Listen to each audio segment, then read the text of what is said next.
শুভ মহালয়ার শুভেচ্ছা জানাই সবাইকে। আজ যেহেতু অমাবস্যা, তাই বাড়িতে ছিল নিরামিষের পর্ব।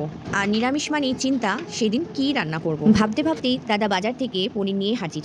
সের মতো পনিরগুলোকে স্লাইস করে কেটে নিয়ে এবং তার সাথে আলুগুলোকে ডুমডুম করে কেটে নিয়ে সর্ষের তেলে ভালো করে লাল লাল করে ভেজে নিয়েছিলাম। তবে পনির আমি ভেজে কিছুটা গরম জলে ভিজিয়ে রাখি, তাতে পনিরটা ভালো নরম হয়। মশলার মধ্যে নিয়েছিলাম চালমগজ, কাজু, কিশমিশ, আদা আর লঙ্কা ভালো করে পেস্ট করে নিয়েছি। সর্ষের তেলে গোটা গরম মশলা ফোড়ন দিয়ে তার মধ্যে বেটে রাখা মশলাটা দিয়ে ভালো করে সাঁতলিয়ে নিতে হবে। যতক্ষণ মশলাটা থেকে তেল না ছেড়ে আসে ততক্ষণ সাঁতলাবো। তারপর নুন হলুদ দিয়ে কিছুক্ষণ সাঁতলিয়ে গরম জল দিয়ে জল ফুটে এলে ভেজে রাখা পনিরগুলো দিয়ে দেবো। তবে হ্যাঁ, মশলা সাঁতলানোর সময় আমি আলুগুলো দিয়ে ভালো করে মশলাটা সাঁতলিয়ে নিয়েছিলাম।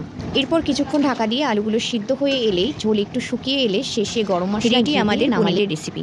তবে অবশ্যই নিরামিষের দিনে ঘি গরম মশলা ব্যবহার করি, তাতে রান্নার স্বাদটা আরও দ্বিগুণ হয়। ভালো লাগলে একটা লাইক কমেন্ট করে দিও।